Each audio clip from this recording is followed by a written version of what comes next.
Recently lost the wonderful singer Steve Lawrence along with his wife Edie Gourmet, and of course they created so many magical moments for so many musical lovers.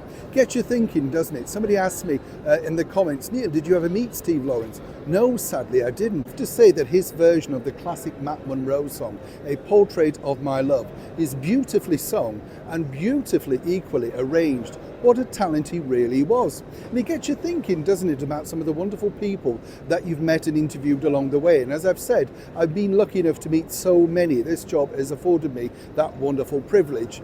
People like Burt Bacharach, who I absolutely adore, you know. Just a brilliant songwriter, and of course, along with Hal David, created so many wonderful tunes.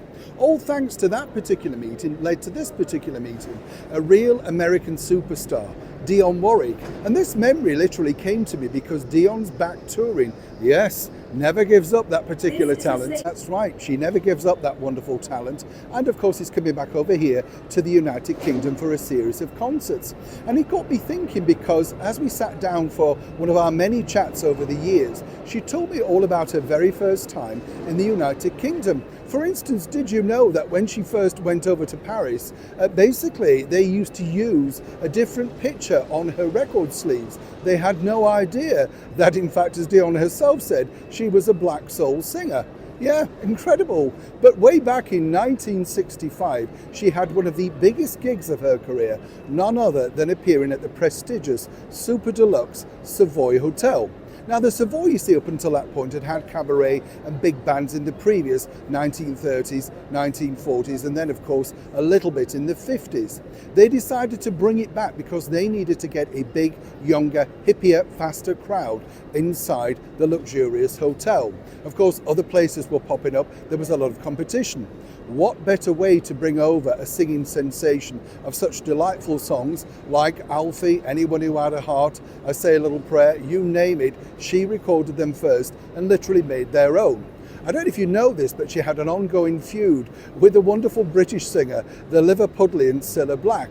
All because, of course, Cilla would find her songs first, re-record them and put them out to a British audience, not even giving Dionne the chance to hit the charts. You get the picture.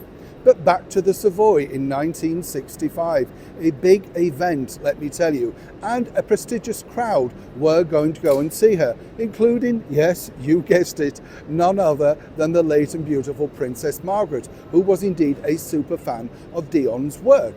But the bigger problem was that the Savoy had a bit of an issue with their dress code. They liked certain people to dress a certain way. Even in 1965, people were basically requested to have full evening dress, full dinner suit, etc.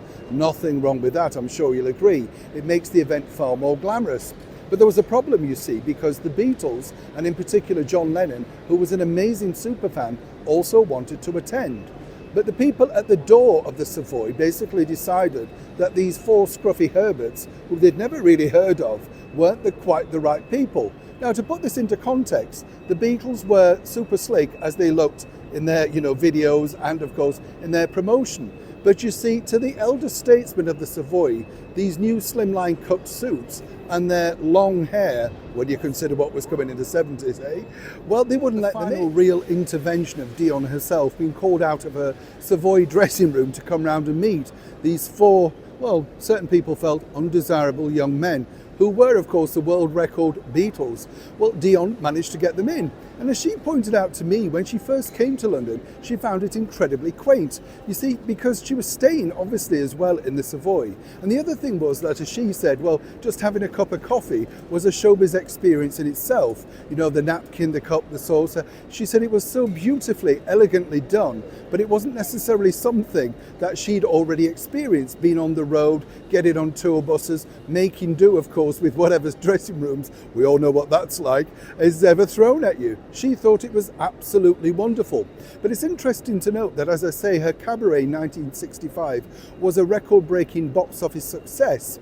But the problem was, of course, that the Savoy at that point were not too keen to have the likes of the Rolling Stones, Donovan, Bob Dylan, all they all thought was a little bit scruffy, hanging around. Finally, it was all down to Dionne's box office busting power at the Savoy Hotel that in fact the likes of the Rolling Stones, the Beatles and many more superstars of that era were allowed to, shall we say, relax the dress code. Proof, of course, that if you're a superstar, mega talented as Dionne is, there's no problem. Dionne, as I say, is back in the United Kingdom and no doubt touring somewhere else around the world. Definitely well worth taking the time out to see a true global singing superstar. Neil Sean, King's Cross, London.